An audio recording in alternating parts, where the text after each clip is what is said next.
On This Week in Enterprise Tech, T-Mobile gets breached, Samsung gets paid, and we teach you everything you need to know about CRM. Try it on the set. Netcasts you love. From people you trust. This is Twit. Bandwidth for This Week in Enterprise Tech is provided by CacheFly at CACHEFLY.com.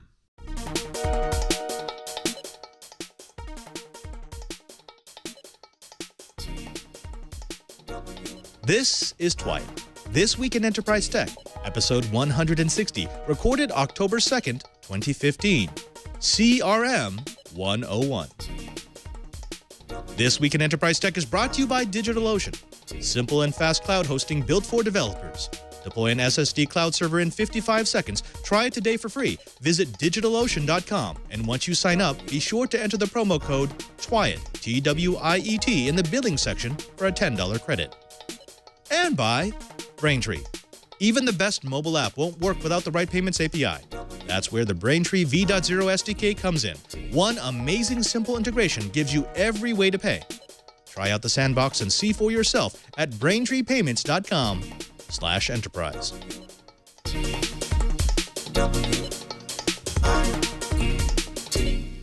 Welcome to Twit. This Week in Enterprise Tech. It's the show dedicated to the enterprise professional, the IT pro, and the geek who just wants to know how the world is connected. I'm your host, Father Robert Ballecer, the digital Jesuit, your guide to all things in the enterprise.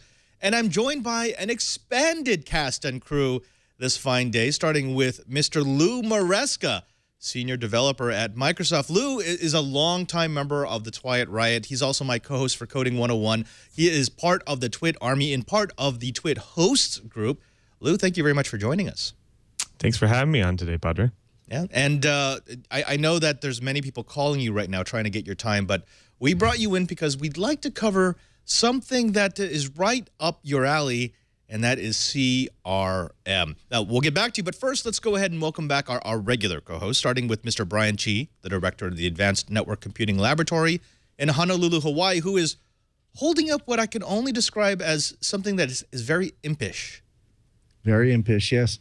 We're actually using the electric imp and designing in a global environmental sciences class around it, teaching students how to build their science instruments rather than just buying them. Ooh, build rather than buy. That sounds like the spirit of the maker at the university. You know what? We're going to have to do a special on that. Of course, we've also been joined by my good friend, Mr. Curtis Franklin from Information Week Radio. Curtis, is your construction all done? Because it seems as if you're pointing back the right way now. Well, I am pointing back the right way. The construction isn't all done, but have reached a point where I can put my office back the way we're used to seeing it, which is a good thing before I get ready to leave the office for 10 days or so. There we go. Well, gentlemen, the die is cast. Let's go ahead and jump in, starting with the blips. Well, with a staggering amount of data being stolen from the United States government networks in the past few years, the CIA, NSA, and DIA have been pulling their agents from China. The loss of 21.5 million government workers' personal information, along with 5.6 million fingerprints, has led to an unheard-of exfil of intelligence assets at risk of exposure at their posts. Those sources claim that the identities of intelligence agents were most likely not among the data stolen. The U.S. intelligence community is concerned that the revelation of State Department records could identify agents by process of elimination. Among the departures, a number of officers from the U.S. Embassy in Beijing. Google and NASA are betting big on quantum computing. NASA, Google, and the University Space Research Association have announced that they have renewed their contracts with D-Wave, a Canadian company that's developed computers that it claims solve the problem with computers. That problem? Computers are so slow. I mean, they're fine for word processing, but if you're trying to model a fundamental state of the universe or the action of a complex drug interaction, the fastest computer can seem like, well, blue molasses. There's some controversy over the contract, as scientists with IBM claim that D-Wave's computers aren't real quantum machines. Now, with all the problems, why pursue quantum computing and write checks for a solution that might or might not be the solution you're looking for? First reason, of course, is speed. The other is that quantum architecture allows researchers to use computers to solve problems that are structurally unsolvable by classic binary computers. There are a fair number of those problems out there, and many people would love to see them finally solved. So, organizations will continue to spend money, scientists will continue to build qubits, and cats will continue to be both dead and not dead until the box is opened, because absolutely no one likes a slow computer. Well, amazingly enough, the ALS Ice Bucket Challenge is actually yielding results. In a recent Reddit Ask Me Anything session, researcher Jonathan Ling sought to debunk the negativity of the recent social media that has been saying that the Ice Bucket Challenge is crap. And during that session, he revealed that his team has found that 97% of ALS patients lack the key protein that helps keep the instructions for cell building correct. He noted that ALS is a pretty unpredictable disease and that research must continue. And his research session has a very clear message. The Ice Bucket Challenge wasn't a waste of time and is providing hope for ALS patients worldwide. Sandboxed or not, stealing crypto keys from Amazon Cloud. Believe it or not, sandboxing or containers might not be fully isolated by hardware just yet. Researchers devised a new attack on Amazon EC2 platform that can steal cryptographic keys on other users on the same hardware. Unlike the key attacks in 2009 on VMs, this new method can recover a full 2048-bit RSA private key used in RSA crypto systems. The method of attack is to access the CPU cache or the last level cache of an Intel Xeon processor of a machine that's shared amongst multiple Amazon accounts. The internals of the attack are very involved, relying on the ability to side channel attack or gain info or clues from the cryptographic system, extracting clues leaked by either electromagnetic discharges or data caches or other manifestations of that targeted system. The specific attack came by exploiting a table in lookup in the libg crypt library, which has been patched, but other libraries could contain the same weakness. Amazon, lesson learned, stay on top of your patches. Well, it's official. Crowdsourcing is the new black. 3 days ago, Amazon announced Flex, an on-demand delivery service that contracts with ordinary people to deliver packages for Amazon's 1-hour Prime service. Currently available in Seattle, Flex is another example of the gig economy, along with Uber, Lyft, and Postmate. Individuals interested in delivering can choose 2, 4, or 8-hour shifts or a 12-hour available time. Amazon will be running background checks on contractors, and though the service is currently limited to drivers, Amazon hopes to expand it to deliveries on bike and foot. With such a large established player entering the on-demand crowdsourced services market, this could mean critical mass for the gig economy. IBM wants more IT in big data. IBM thinks that big data is great, and it needs to happen much faster. That's why Rob Thomas, Big Blue's vice president for product development in the company's analytics division, is trying to spot the future before it gets here, buying up the smaller companies whose technology will flesh out IBM's cloud and big data lineups. Companies aren't enough, though. That's why IBM is launching its Data Palooza tour in November. 3-day immersive camp that will be the starting point for IT people interested in learning how to do some of the work of data scientists to best effect. Goal is that big data practitioners should be able to use the right tool sets to prepare for the data for analysis and apply the right model that identifies which pieces of data are relevant to solving a problem or executing a process. Problem is that training people and building systems take time, and Big Blue obviously hears a clock ticking faster than the one in the crock that's chasing Hook. Oh, the FCC finally clarifies guidelines on third-party firmware for routers, but it might lead to lockouts anyway. In a move that the FCC hoped to clear the muddy waters, new language is being shared that basically says you can modify your firmware, but you have to make sure you don't change things like operating frequencies, power, and other such FCC-controlled parameters. However, since radio control is a very low-level widget, folks are predicting that manufacturers will simply give up and just lock down the equipment completely rather than try to figure out how to lock down things like channel frequency and power controls in the low-level primitives of the operating system. The language barrier isn't no more. Recently, Skype has integrated its translation feature directly into the desktop version of Skype. It provided English closed captions as the foreign speaker is talking, and it also read the text aloud so you can carry on as natural of a conversation as two people can while speaking a different language. Right now, voice languages currently available in the translator is English, French, German, Italian, Mandarin, and Spanish. The app also includes 50 text languages that you can use in the instant message part of the app. The cloud translation engine also uses machine learning to continue to improve the real-time translations as time goes on. Powered by deep neural networks for speech recognition, the cloud surface is robust and will continue to improve what it can learn to better recognize and translate the diversity of topics, accents, the language variations of actual Skype translator users. Check out the cool video on YouTube called Behind the Scenes of the Skype Translator, and it goes over the internal of the technology. Well, how about this? Google and Microsoft have agreed to play nice. Google and Microsoft have agreed to drop 20 lawsuits between them, clearing the way for them to work on patent sharing. The long-running legal feud centered mostly over Motorola Mobility's patents, purchased by Google, possibly being infringed by Microsoft's Xbox, and Google violating some of Microsoft Phone's patents. This seems to be a continuation of the kinder, gentler Microsoft that swept into power with Satya Nadella and could signal the end of the era that saw constant legal battles between the mega players. Well, that does it for the blips. Next, we're going to be jumping straight into the bites. But first, let's go ahead and take a moment to thank the first sponsor of This Week in Enterprise Tech, and it's DigitalOcean. Now, whether you're an experienced code warrior or just getting started, you need flexible, reliable, and affordable hosting. DigitalOcean provides developers with Droplets, which are virtual private servers that can be customized and deployed quickly to host websites, web apps, production applications, personal projects, virtual desktops, and pretty much anything else you can think of with full root access. DigitalOcean is built for developers by developers, and it's used by over 400,000 of them, including me. I love the fact that I can start with just a basic app, a basic droplet, and maybe open it up to 5 or 6 people so I can beta my service. And then, with the click of a button, move it up to full production, global production. It's one of these things that will grow with you as you need it, and that's really the strength of DigitalOcean. Now, you get to choose your OS: Ubuntu, CentOS, Debian, Fedora, CoreOS, and FreeBSD. They have a one-click install that lets you quickly deploy apps like Django, Docker, Drupal, LAMP, GitLab, MediaWiki, Node.js, WordPress, Ghost, Magento, OwnCloud, Ruby on Rails, and more.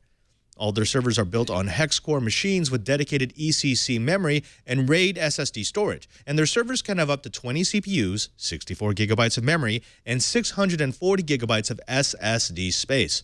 It's highly scalable to meet the demands of a rapidly growing application or business, and their auto backups and snapshots means that they'll take care of all that messy behind-the-scenes work. You just grow your droplets as you grow yourself. Now, you can deploy your servers in regions all over the world with gigabit speeds and 99.99% uptime, and they give you full-featured DNS management, including the use of dedicated IPs if you need them. You can have web console access with HTML5 plus SSH, SFTP, and KVM VNC for virtual desktops. And with their extremely active community, there's always going to be someone who has had the problem that you're having, which means you've got people you can go to and people who know how to make it work. It's so easy to get started. You can deploy an SSD cloud server in as little as 55 seconds. Well, are you out of reasons for not trying it? Good, because you really do need to try DigitalOcean. DigitalOcean has incredibly affordable and straightforward pricing, with servers starting at just $5 per month. There's also hourly pricing available, starting at less than a penny per hour. But we're going to make it easy for you to get started today and deploy your own SSD cloud server for free. That's right, for nothing, for $0. Visit DigitalOcean.com and create an account. Once you confirm your email and account information, go to the billing section and enter the promo code TWIET for a free $10 credit. That's plenty to get started and explore what DigitalOcean can do for you. That's DigitalOcean.com, and once you sign up, enter the code TWIET, T-W-I-E-T, in the billing section for a $10 credit. And we thank DigitalOcean for their support of This Week in Enterprise Tech. Gentlemen, I'm thinking that the first story in our Enterprise Bites, our deeper dive, has to be the T-Mobile breach. Now, I don't know about you, but I'm starting to feel as if breaches are becoming background noise. We just know they happen. We know they're happening right now. We know that the next big breach is already underway. There's already some advanced persistent threat malware embedded into some large corporate network that will be reported probably in the next 3, 4, 6 months. But this one was a little bit different. Here's what we know.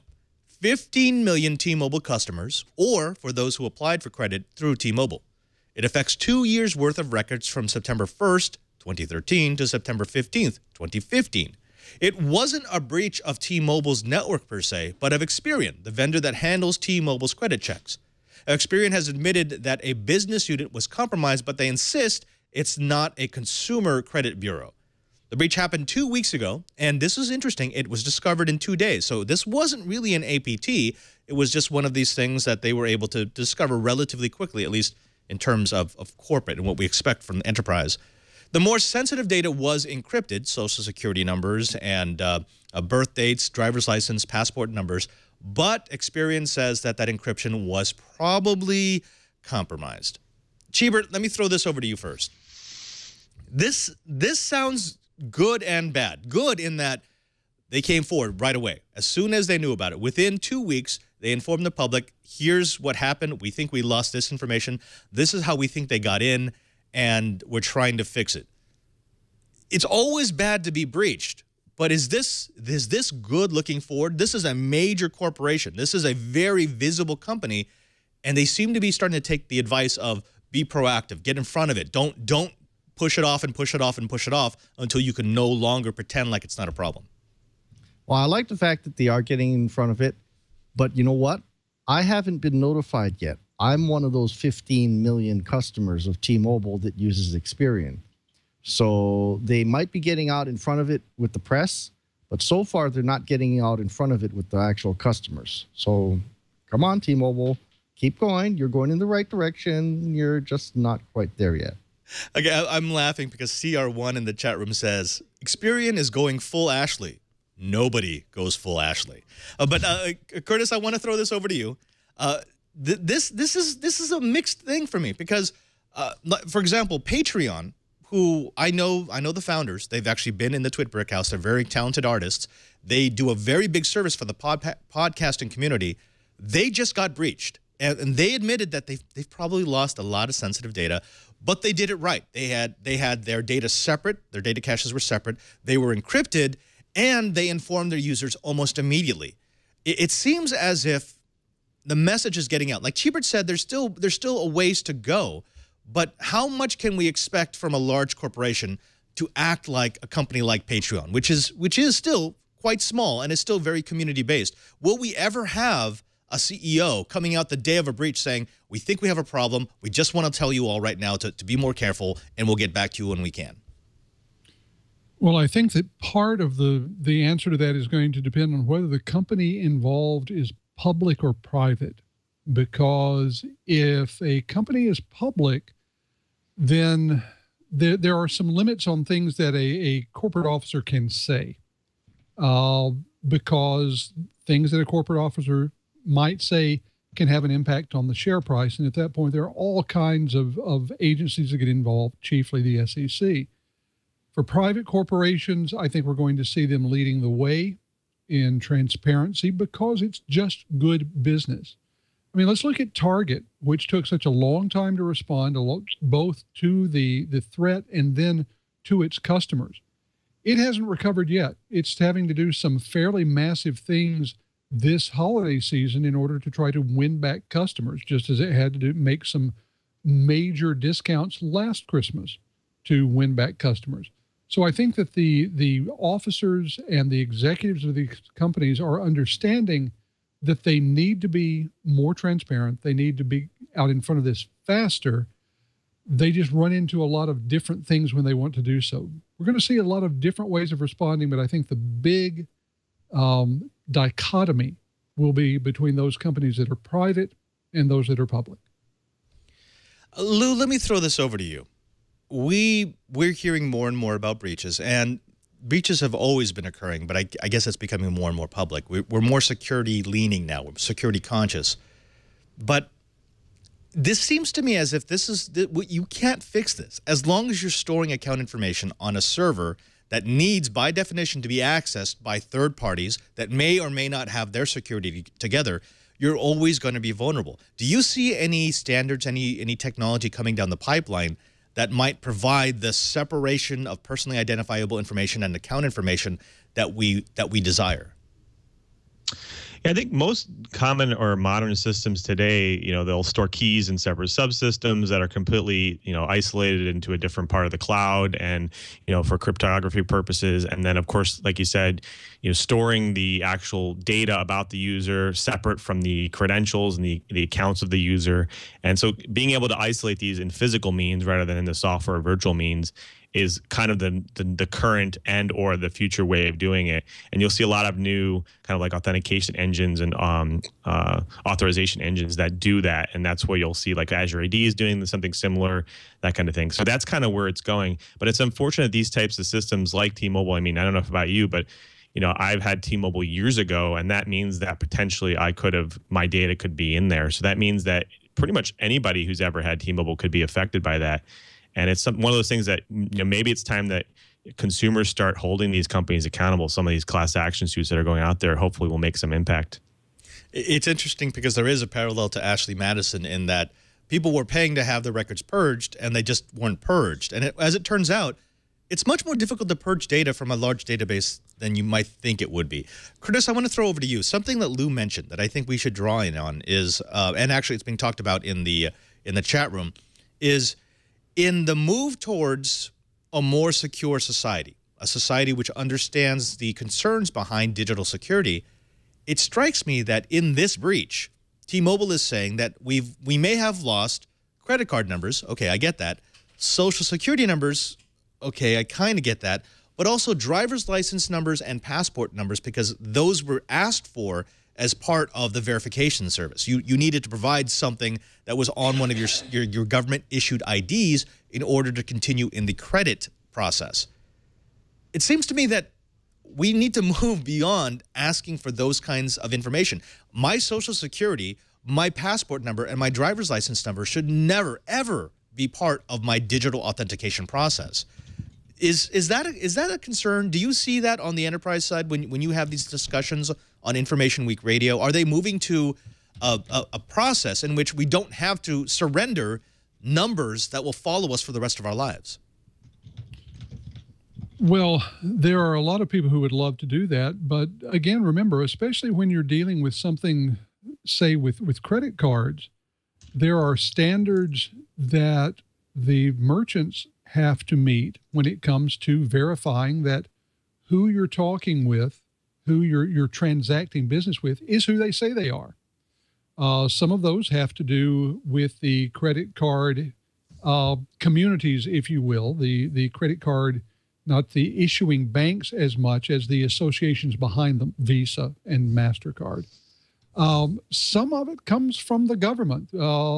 There is an awful lot that goes on, especially around the world of credit, where the government is involved in making sure that we don't have credit fraud. And so the government itself requires that the identity of individuals be verified. And these days, the only way to do that meets the legal standards is a government-issued ID.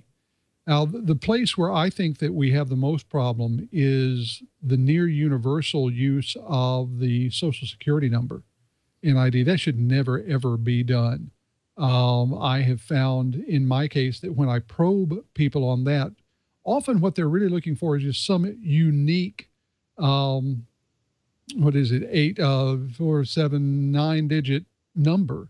And I have a store of 9-digit numbers that I know can't be Social Security numbers that I occasionally use. It's worth trying out for companies, or using a different identifier that is unique.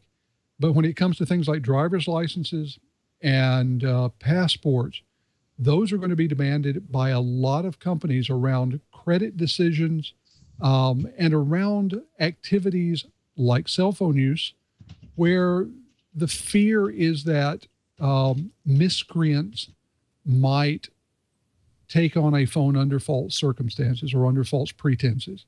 We'll still see that government issued ID used for those. And as long as it's used and as long as its use is required, it's going to be vulnerable to breaches like this. Loon, let me throw back over to you because I see you in the chat room. You've got a couple of thoughts on this, on a way to have this same sort of verification power to make sure that someone's not getting a phone in someone else's name, and yet make it so that if I do get breached, I'm not leaking your information all over the place. Yeah, I mean, if they're just using it for verification purposes, there's no need to actually store the actual piece of data. My driver's license number, my passport number, my social security number could be hashed and salted, stored in the database that way. And then anytime I enter it in to verify, we just compare the hashes against each other. Why make it reversible for hackers to, why store that information at all? I mean, especially a social security number. If if what you could do is you want to just have them verify, you could store the last 4 digits, or if you need to store the actual data to verify, then again, you just store the hash version. So again, I think this is, again, companies being almost not very responsible when it comes to that sense. I mean, why store that information if you don't necessarily need it later on? What it leads to me to believe there might be some negligence there where they might want to potentially do some background credit checks without, later on down the road without having to do additional data that comes from you. So I think there might be some things going on there, and hopefully the people do the research. Chee, I want to throw back over to you because I know this is the topic that you and I have both had to deal with OPM. We spoke a few weeks ago about how you move forward from a breach, and T-Mobile is doing a few of those things right. They have been more forthcoming than many of their predecessors. They are trying to fix it, but of course, then there comes that part of the process where you have to try to make the victims whole. And what T-Mobile is offering is 2 years of credit monitoring service with the company that got breached. What's your take on that? Is that a good move? Well, it's financially a responsible move. And I will say, I'm not going to go off on them because the credit bureaus all dovetail into each other now. They share, there's not so much sharing of data, but they do double checks against everything. So when a credit bureau does checks, they're checking against lots and lots and lots of sources. So I'm not going to go off on them. It just looks a little fishy, but at least it's better than OPM, where they're using a credit monitoring company in India. And okay, at least Experian's a United States company. Do we trust United States companies more than Indian companies? Who knows? But yeah. I wish they'd go a little further. Personally, I'd love it if they'd pay my LifeLock membership.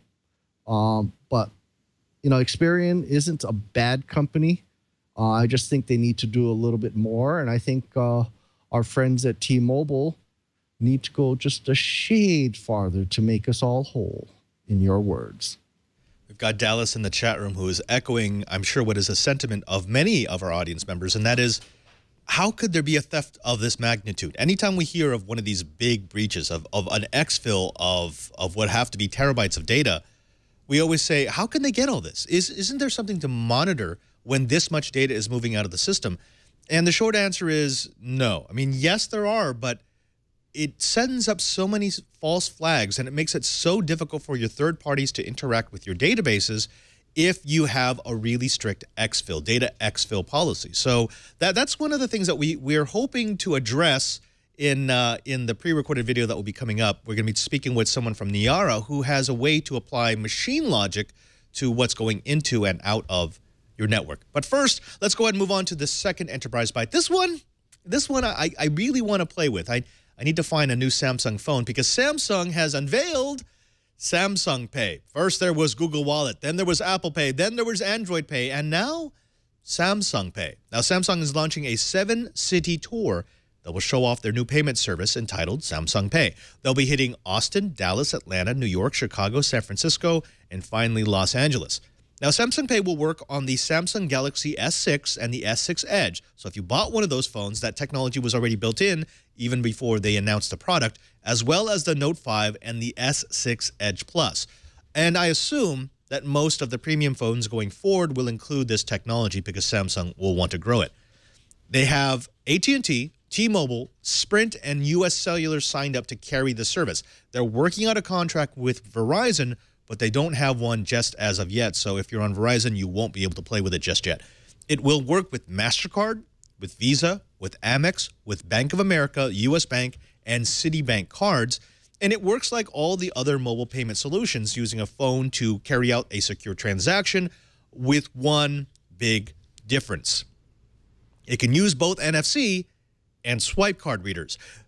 Samsung acquired a company by the name of LoopPay that uses RF technology and what they call a magnetic secure transmission to broadcast a signal that, as long as it's within 1 to 3 inches of the swipe card reader, remember that standard traditional swipe card, it will transfer data to that swipe card reader. The big advantage of this, of course, is that you don't have to replace your terminal. It will be backwards compatible with all the terminals across the country, even the ones that have not upgraded to NFC or chip and pin.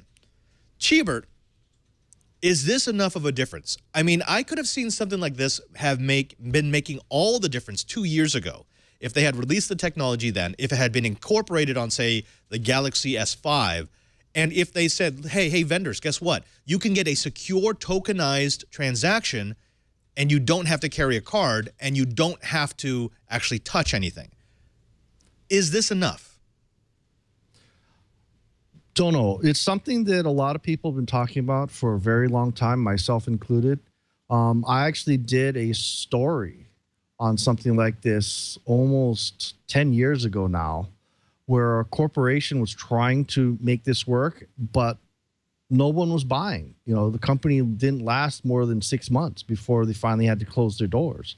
And it was a good product. I think the whole idea of a tokenized payment system makes more sense.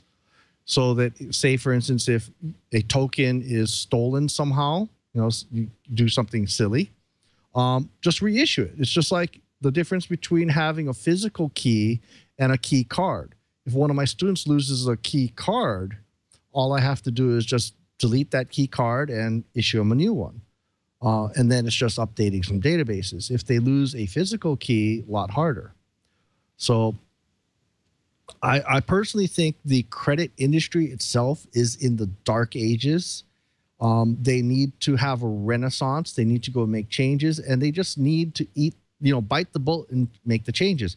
You know, people like Verifone have had proposals out there. A lot of people have had proposals out there for much, much more secure systems. It's just the banks and credit card companies don't want to make the change because they say it's too expensive. Well, guys, these credit breaches are getting really, really expensive. Do you think maybe it's time to actually do something, and maybe it's time for you to put your heads together and find a single standard? Because I'm getting really sick and tired of how many Apple Pay and Microsoft Pay and Samsung Pay and all this. Why don't we just have a system that the credit card companies and the banks can agree on? Come on, have a conference, hash it out. Throw crap at each other until you figure out which one is good for all of you. Curtis, we've talked about this before. We've talked about how the credit card industry is an industry of great reluctance to change. They've got a lot of inertia. But are we at that tipping point that Cheever talked about? They've felt enough pain that they're starting to move to chip and pin. In fact, we've got some hard data here. In 2000, the cost of fraud per $100 spent was 5.6 cents. Last year, it rose to 12.8 cents.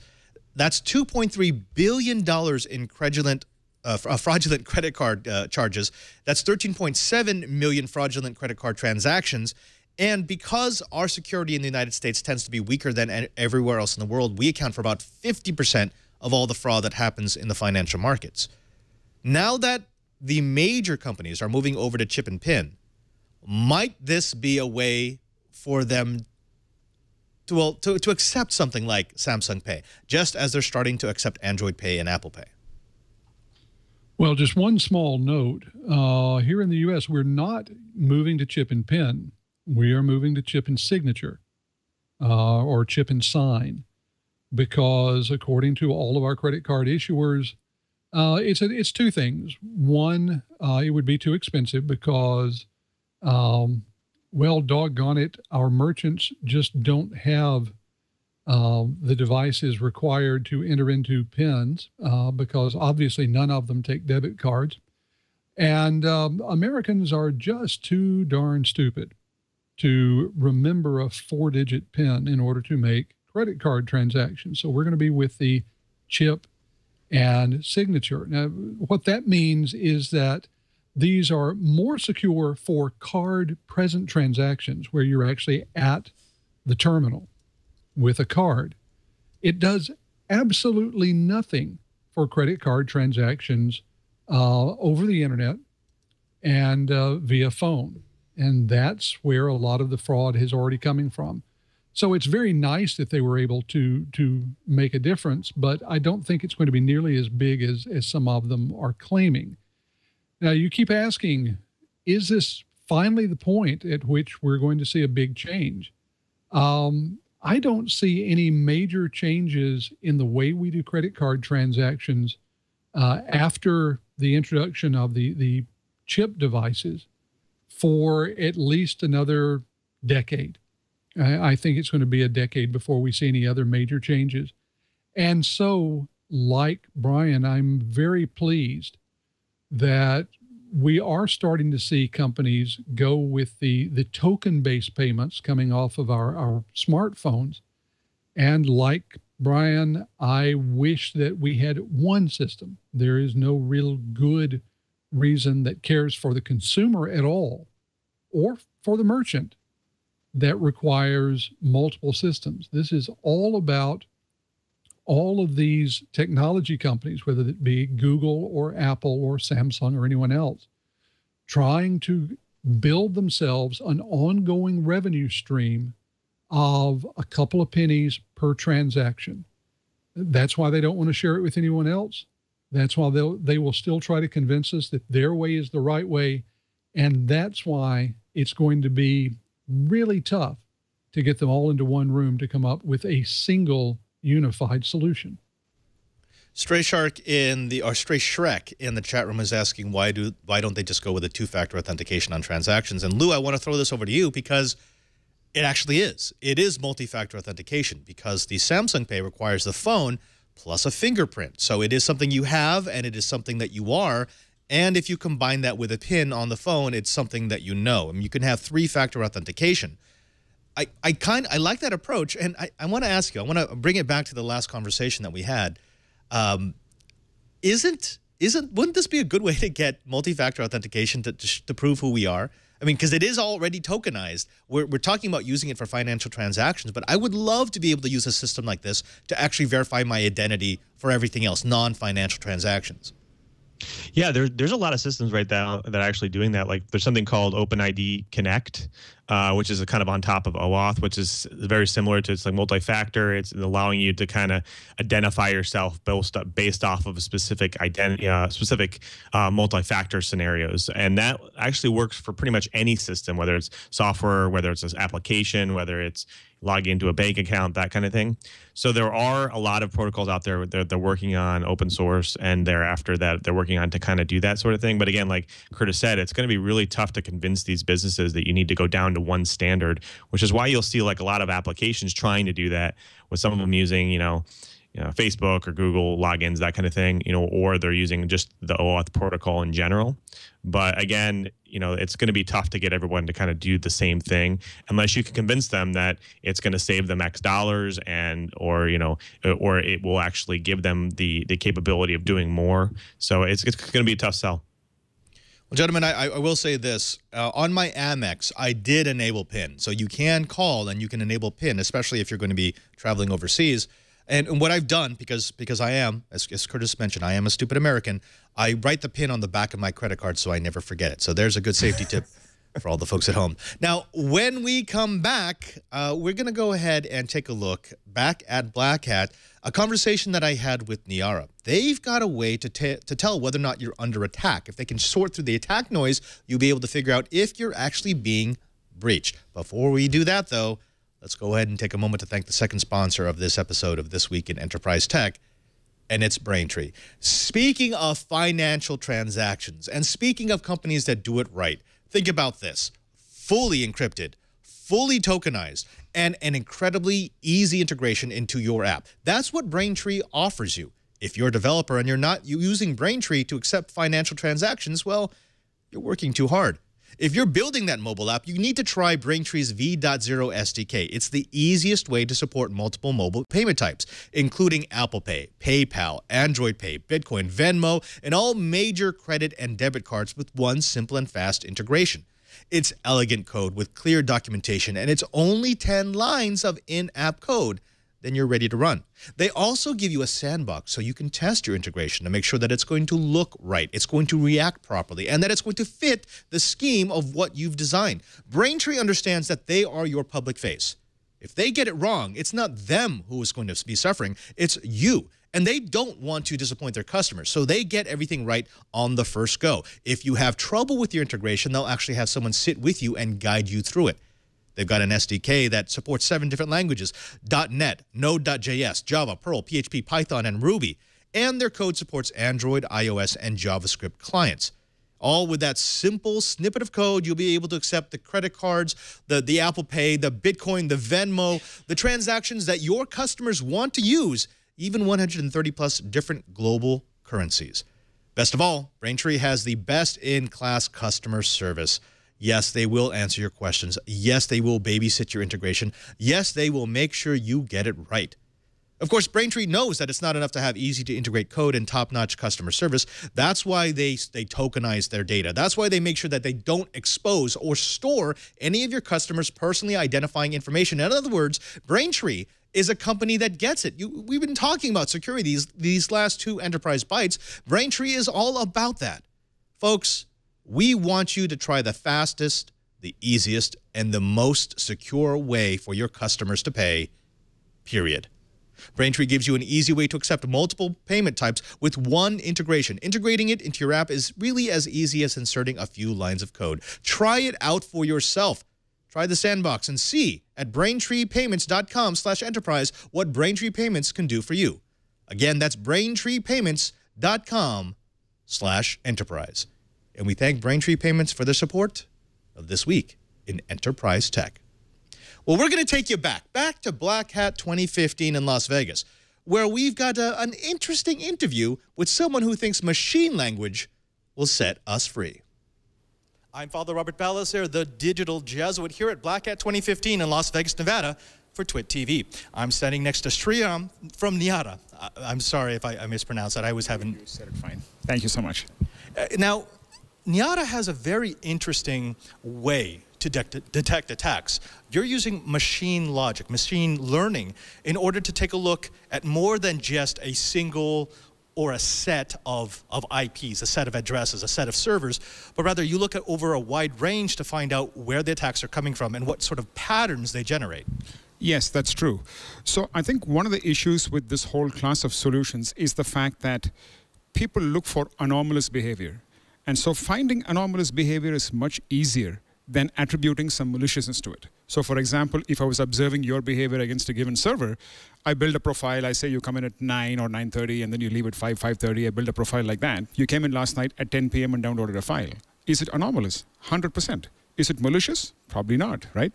So what you have to do is you have to combine these techniques where you look at anomalous behavior with sets of data by looking at, it's like going to an optometrist and when they change the lenses, you start seeing the picture more clearly. So by looking at a wide variety of data, looking at packets, flows, logs, and looking at more of that, and then applying these techniques, we're able to string together insights across time that give you a much clearer picture than just looking at one thing and saying it's anomalous.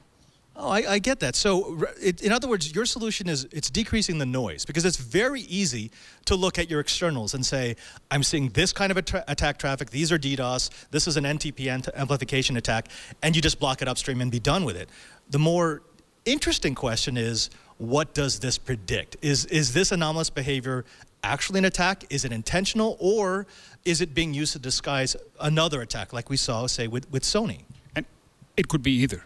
So really what you have is you have a leading indicator. So what happens is if an attack can be characterized in black and white, there are existing solutions and companies that do a decent job of catching that today. So it probably is going to be blocked. It's going to be caught through a firewall, DDoS, intrusion detection, whatever. So it's the stuff that is in what I call the gray zone that can't be characterized as black and white. That's what's getting through. So by definition, you can't look at it through black and white means because they've just failed, right? So these things show up on the inside of your infrastructure as blips. And so the first thing is you have to recognize the blip. And you can use the same techniques that just failed, like looking at rules and signatures and things like that. So you apply very smart machine learning techniques to find those blips. And the second thing you do is each time you find one, back to my previous point, you can't raise an alert. You're exactly right, because then you would just be polluting this with more alert noise. So you have to string a few of these things together and build a composite picture that gives you a leading indicator that this user, this device is going in the wrong direction. So the risk level is actually increasing. So if you look at our charts, you will see a threat score. You will see a risk score that starts going up and to the right. And that's not a good trend. So. All right, so let's bottom line this for the folks out there, maybe in an IT department slaving away, looking at their tools and their screens, trying to figure out what's going on in their network. How would your solution, if implemented, make their job easier? So they're trying to detect where an exfil of data is coming from in their network. They're trying to find out why they keep getting hit by certain attacks at certain times. What kind of intelligence can you give them that they can't get from the screens they currently have? So, for example, on the exfil case, a very classic thing is that you will find that people encrypt data and send that over unencrypted channels. So that's a very classic thing. So when you see that pattern, you're basically looking for patterns that you're able to find using these sophisticated techniques that are suggestive of something like that. And in this case, let's say that our engine was running and using machine learning. It found this kind of an exfil pattern. But 3 days before that, it had seen some other pattern that looked like command and control. And then 2 days after that, it had seen something that looked like internal reconnaissance. It's these three things put together are increasing your confidence and showing you that this is something that you really ought to look at.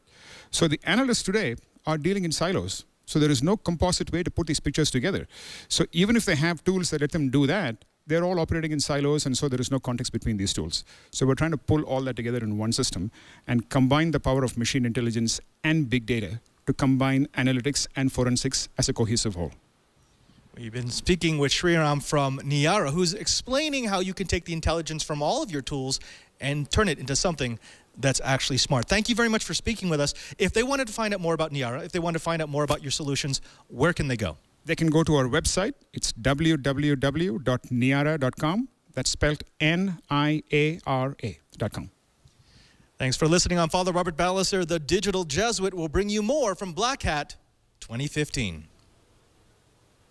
That was one of the takeaways from this year's Black Hat, which is we have evolved from DDoS and standard probing attacks from being nuisances to being camouflage. Chee, you've seen this, where you have an administrator who is so focused on mitigating a DDoS attack that they may not notice that they're being attacked from another side, or that there's an APT that has suddenly come alive and it started exfilling all the data. We were asked earlier how they could not notice. Well, the Sony breach, if you look at the attack, when they started getting DDoSed, that was actually just a smokescreen for all of this data leaving the network.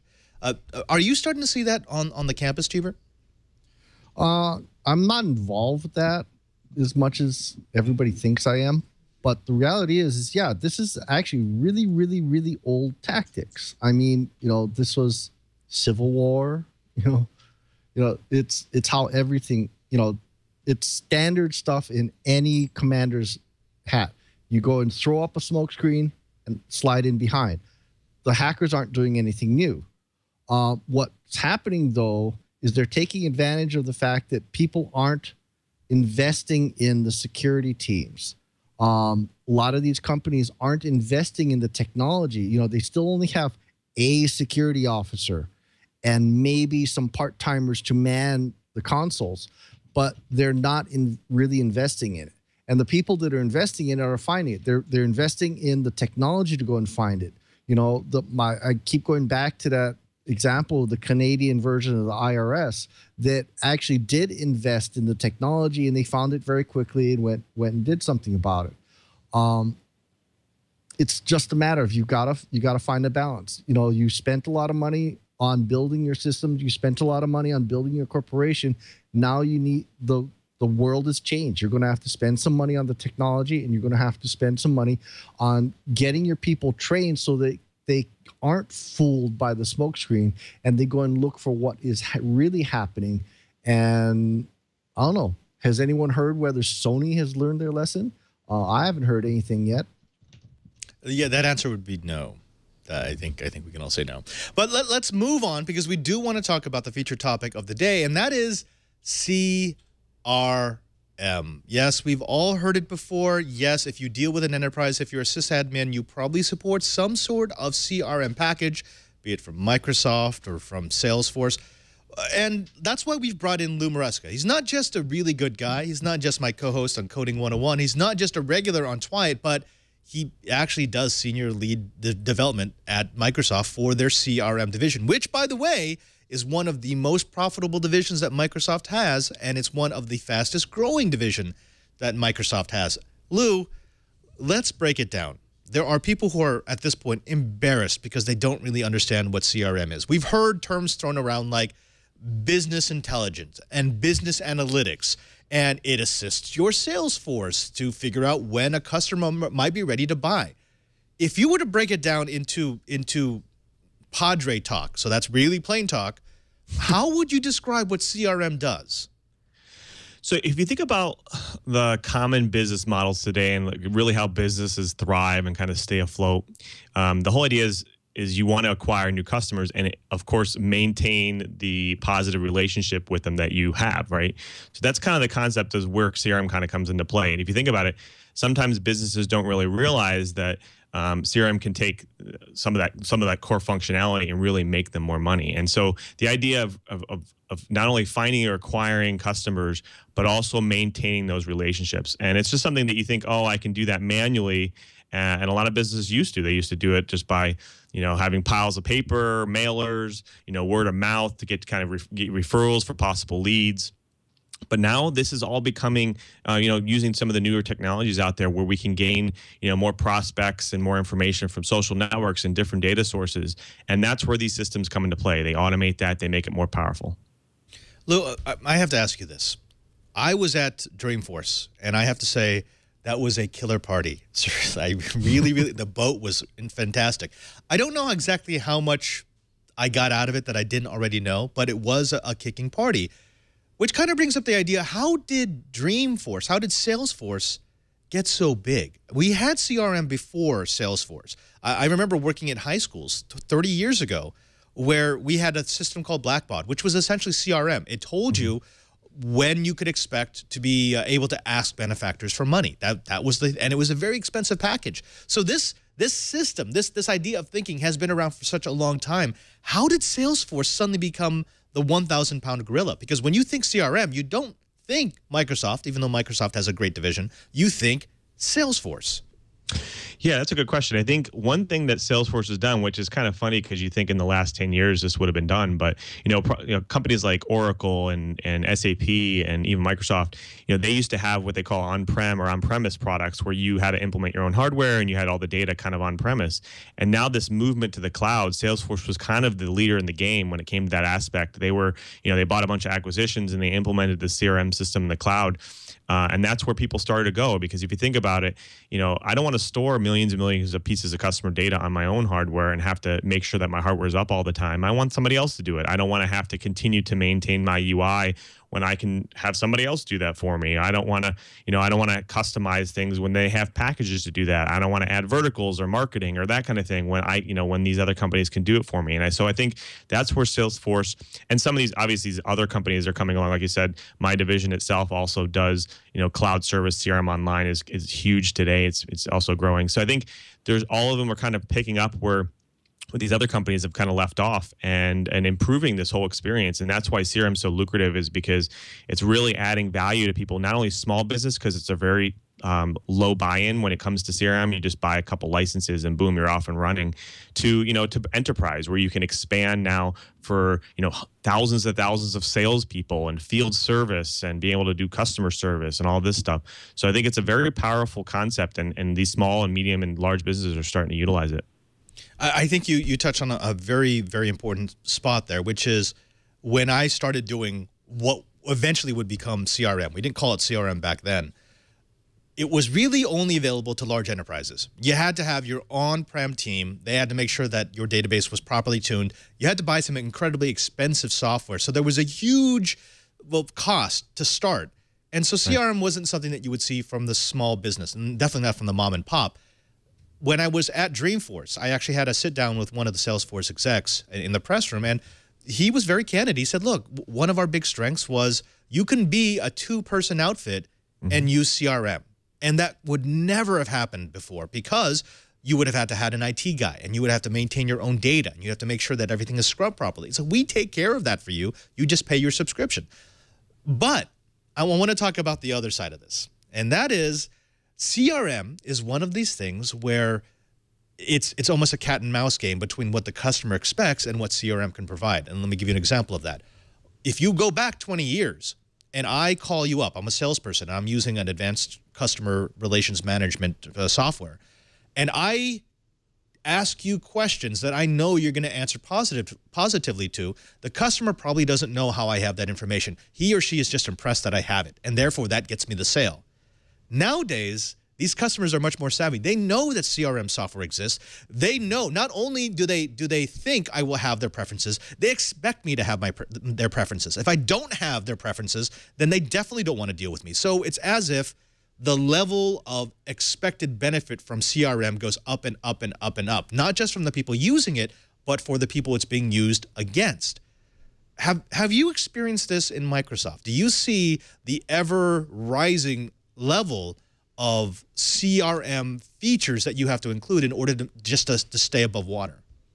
Yeah, I think you just described the secret sauce, the secret algorithm to maintaining a good business. Because if you think about it, that's where CRM is growing. As customers' expectations change, as technology changes, and the ability to handle big data. And I think that's where the expectation changes of your corporation. You know, like if I were to do something for Amazon today, you know, Amazon doesn't obviously divulge any information about what they do internally when it comes to customer data, but I guarantee they use things like, you know, business analytics and insights and determining what you like and dislike and how you want to be communicated to and the kind of talk or chat or language they use in these messages. I mean, I guarantee that's happening, and that's where CRM's consistent and ever-growing business and, you know, kind of exponential growth will happen because, again, customers' expectations change. And I think that's where a lot of the new features coming out, you know, with any product, with any company, SAP, Oracle, Salesforce, Microsoft Dynamics, CRM, I think any of these new features are growing because of the much more needed direct expectations of consumers. All right, I have to ask you this. At Dreamforce, when I went into the expo hall, there were some beautiful software packages there. Some of their third-party partners have some really good ideas of what the next generation interface should look like. One of my favorite was Domo, because Domo provided what was essentially SQL programming without having to know how to program SQL. The ability to bring in diverse sources into one screen and have business intelligence displayed to you in a format that you can understand. However, there was a question in the back of my head, which is, this looks great. This is something I would love to include in a presentation. But I'm wondering how much of it is business intelligence that's actionable. In other words, stuff that I get beforehand that will help me make the sale versus stuff that I get after the fact that helps me explain why I succeeded or why I failed. There's definitely a difference there. Do you know where that difference comes in? So I think, you know, with any system and with any large pieces of data, you have to have an ultimate goal of what you want out of it. So like, for instance, you know, if I wanted to know how my customer service agents are doing or potentially how a product is doing, would I, you know, where would I get that data and how would I, you know, how do I utilize that system and how do I visualize that once I get the data? And so, like, for instance, a lot of information today might come from, like, let's say, sentiment analysis of social networks. So if I am unhappy about something nowadays, I might just go post it on Twitter, like, man, this thing is terrible, this is not working. And that business might be able to automate that and generate reports and so on for executives to say, hey, you know, this is what you know, the information we're getting from social networks today, and, you know, whether it's positive, negative, it's neutral, and being able to generate visual reports that represent something easy, because sometimes, you know, CEOs and upper management, they might not necessarily be mathematicians and understand matrices and grids and charts and so on. So making it a very easily visual context for them is huge, and it makes it more valuable. and it's easier to consume. So I think that's where the ultimate goal is making it so you get all of this data, and what is your ultimate goal out of that data, and then how to visualize. And that's where a lot of these companies are coming in, is how can I visualize this data in a way where it makes it easy for not only a consumer but an executive to be able to ingest it. Chee, let me throw you in here, because I know that you've used CRM and you've heard of CRM being used for more than just sales. It's easy to focus in on just sales because that's where the money is made and that's where you get a lot of the dollars. But CRM, good CRM, can be used for any transaction, any relationship between someone who needs something and someone else who can provide it. Yeah, actually, the example is I was actually running IT for a gubernatorial candidate about a decade or so ago. And it became very, very clear that the campaign management tools were basically CRM. And unfortunately, the campaign management tools were only really available to the directly supported candidates by each of the major parties. There were no small side CRM solutions for campaign management. So one of the things that I've been wanting to do for a long, long time is get a team of students together to go and write a campaign management system. But I'm reasonably sure I don't need to anymore. I'm reasonably sure I could go and say, twist Lou's arm and go get a copy of the software from his group and say, let's go and see if we can create a template that is tailored towards a campaign. I'd love to see the little guys be able to go and compete directly against the huge names in each campaign. And I'd like to see the play field be a little more level. CRM is woven through a lot of things. Obviously, you guys were using it for donations to a school. University of Hawaii actually, I believe, uses the same package. But it shouldn't be these insanely expensive systems. It should be something where I can go and get a template to go and sit on top of a good system like Lou's. Curtis, let me throw over to you. CRM, it's one of these things where you see CTOs and CEOs light up whenever I talk about what can a good CRM package do for you, because that is a direct correlation to how much money they're going to be bringing in the next quarter. Is CRM one of these things that in your conversations with execs, again, on Information Week Radio, where they're willing to spend, they're willing to put down money because they already know how valuable it can be? They're willing to spend because, as you say, they've seen how valuable it can be. Generally, they have some sort of metrics they can attach to it. And it's also the kind of thing where I've seen it be very interesting over the years. The VP of sales, whoever is at the top of the sales organization, if he can't get, he or she, can't get buy-off from the executives above them to install a CRM system, they will often just bypass it. They will go out and expense it, hide it in some other budget. And so in a lot of corporations, the CRM started out as something that was brought into the organization by a group other than IT. It's not so much that the salespeople see the value of it, although when pressed they do. It's that sales management sees a huge value to this, because all of a sudden they can look down, they can enforce through various means their salespeople using CRM to keep track of their process. And that means sales management has a picture into what's going on. They don't have to wait until the end of the week, the end of the month, the end of the quarter to know what sales are going to be. They have a much better idea of what's going on. Therefore, their projections can be much more accurate. It gets people off of their back, and it allows them to coach the salespeople much more effectively. So, as you say, the sales management sees the value of this, and because the sales management folks tend to control some budget, CRM is going to happen. Lou, I want to give you the last word here, and unfortunately, we've now run over time. We're only able to get into a very basic discussion of what CRM is, which is what we wanted, because again, I think CRM is one of those things that's been around for so long that people feel bad about asking questions about what it actually does. I think our audience has a better understanding of what it actually does. What would you like to leave them with? If they wanted to find more information about CRM, if they wanted to maybe look into what a Microsoft or a Salesforce solution might be able to do for their business, no matter what size, where should they go? Because it can still be a little bit daunting, especially once you start looking at pricing. Well, you could always go to crm.dynamics.com. That's okay. That's a good spot. Yes. No, we'll let you have that. We'll let you have that. But where else?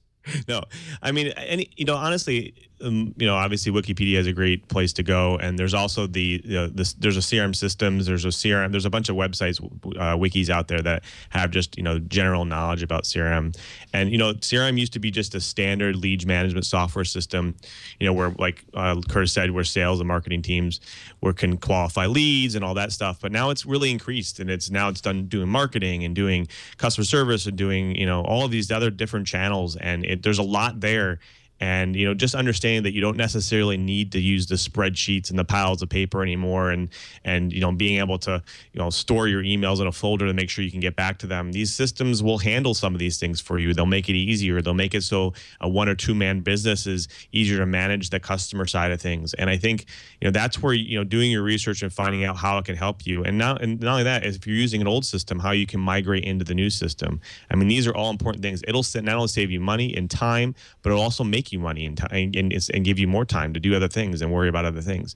So spend your time doing the research and looking into it. Obviously, Salesforce and all these other companies, Dynamics CRM, they make it really easy and really cheap for you to start out. And most of them have these trial, like we have a 30-day trial membership. Go sign up for Office 365, add a CRM license, and just go play with it. Check it out. Import, use the sample data that's in there and play with it and see what kind of advantage, what kind of information you can share with it, and what do you get out of it.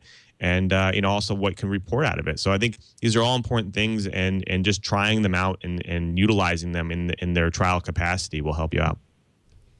Gentlemen, I want to thank you very much for this discussion. Unfortunately, we have gone over our time. That's right, folks. You've used up another hour listening to the best dang enterprise podcast in the universe. That's according to 9 out of 10 Samsung Pay users. I want to thank my panelists for being here, for making the show. Let's start with you, Lou. So we already know that we can reach you at crm.dynamics.com or Mike. That's right. What's the address again? Give me the address. No, that's right. crm.dynamics.com. But of course, we can also find you here on the Twit TV network for Coding 101, where you are my co-host every Thursday, or when do we do this? Every Monday. Sorry, every Monday at 2:30 p.m. Pacific time, and often a frequent guest on This Week in Enterprise Tech. But where else can they go if they want to follow you and what you're doing? Absolutely. Well, the best place to go is definitely on Twitter at LouMM, where I'll post my daily thoughts, and also anything that has to do with my job or CRM and all that stuff. Fantastic. Thank you again. Lou, we'll have you back on soon. It's always a pleasure. Of course, you know my best buds. My best buds in the enterprise world are these two gentlemen, Mr. Curtis Franklin and Mr. Brian Chee. I'm just trying to make Brian behind the board work really fast. In fact, Curtis, let me talk to you, Curtis. So, Curtis, could you say, no, Brian, could you say, okay, that's enough of that. Brian, could you please tell the folks what you're up to and where they can find you? I am designing, obviously, a global environmental science class and so forth. But, it occurs to me, we need to do an in-depth Twite episode on CRM. Talk about it, and then actually have Lou do a demonstration. So maybe a 2-segment Lou special. Yeah, it'd be fun. I would like a Lou special, but what I would like is to bring in my my Salesforce friend, and then we could do a cage match. Now who does it better? That's some good air. We'll try that. But Cheebert, where else? I mean, give some addresses. Come on, we want a place where people can go if they want to find out what the Cheebert's up to. Well, big celebration. I actually hit 1,000 Twitter followers. So I'm ADVNETLAB, Advanced Net Lab. Woohoo! Yeah. So I finally hit my 1K mark. The same mark you hit, what, about 4 years ago? Yeah, but it took me like 3 years to hit it. So don't worry about it. It's all uphill from now. 100,000 next. Oh, okay, thanks. All right. And you, I'm sorry, my friend, Curtis Franklin from Information Week Radio. Could you please tell folks what's going to be on the radio this week and what you'll be up to? Well, the big thing about radio this week is that I will be doing it based on material I'm going to be learning at Gartner Symposium. I'm going to be down in Orlando attending Gartner Symposium, me and all the CIOs and analysts all this week. So should find all kinds of enterprise level goodness down there. Look forward to bringing that to everyone on the radio and back here at Twyat in a couple of weeks. One of the things I'm doing new, by the way, please follow me on Twitter. That's KG4GWA. I'm also doing Periscope. Going to be trying to do some live video goodness with the same handle as I have right there on Twitter. So follow me on Periscope, follow me on Twitter, and we'll bring you all the goodness from Gartner. Fantastic. We do like our Gartner goodness. Gentlemen, thank you one and thank you all for being part of this episode. We will have Lou back, and of course, we'll have Cheebert and Curtis back next week. I also want to thank you, the person who tunes in every single week. We wouldn't have a show unless you downloaded and watched us live, and we want to do something for you. We want to make it easier for you to get all the Twyat goodness that you want in the format of your choice. Just go to our show page at twit.tv/Twyat. That's twit.tv/Twyat. There you'll find a page with all of our past episodes that you can download in audio and video and high-definition video. And you'll also find a drop-down if you want to subscribe to the show so that it can be downloaded to your iPhone, your iPad, your Android device, your laptop, your desktop, your Mac, your PC. Wherever you want it, we'll get it there for you because, well, we love you. Also, don't forget that we do this show every week live at 1:30 p.m. Pacific Time, live.twit.tv. As long as you're going to watch live, jump into our chat room at irc.twit.tv. You'll see me calling out questions from the chat room. It's a really good way for you to interact with us when you want to play with enterprise tech. Finally, I want to thank everyone here who makes this show possible. Of course, to Lisa and to Leo, to Karsten, my super producer, and to the man to whom I am forever indebted because he made room on the plane for me to go to Maker Faire. No, that's not Lou. Was it Lou? It was not Lou. Was it Brian? It was not that Brian. Was it Curtis? It was not Curtis. It was Brian Burnett, the Cranky Hippo. Oh, that was me. That was you. Could you please tell the folks where they can find you on the Twit TV network? Well, this isn't the only show we do together. We actually host a show together called Know How, and that's a good show for makers, which I didn't get to go to Maker Faire, but we did talk about it. But it's good that you're not sore about that at all. No, not sore. I just like to think it was because I was too valuable to go to New York. Well, I mean, between the two of us, there was one person they could spare to be out of the studio, right? And that wasn't you. So, yeah, there we go. Cool. Folks, thank you for joining us for this week in Enterprise Tech. I'm Father Robert Ballecer, just reminding you that if you want to know what's going on in the enterprise, just keep Twyat.